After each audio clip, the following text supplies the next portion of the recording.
Hey people, me J Blaze back again finally with a new video.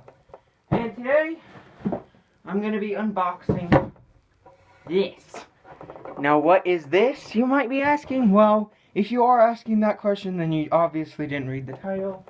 But regardless, I'm going to be unboxing my keyboard and mouse from Corsair.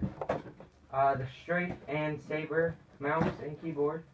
I got these because I don't have a gaming mouse. I only have a normal mouse, and when I build my PC in mid-April, I'm going to need a mouse, and I don't have a keyboard either, so I'm going to need a keyboard.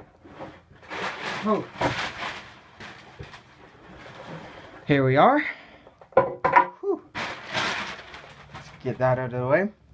Now, the question is what to open first. Let's just go ahead and open the mouse. I mean keyboard first. That's pretty... Oops, I don't want to accidentally mess it up. That's pretty hefty. Pretty weighty to it. It's got some weight to it, sorry. Yeah, let's just cut the tape. There we go. There we go. Any more tape that I might need to remove? Nope. Okay. And here, money shots. Ooh, that's nice. Here's a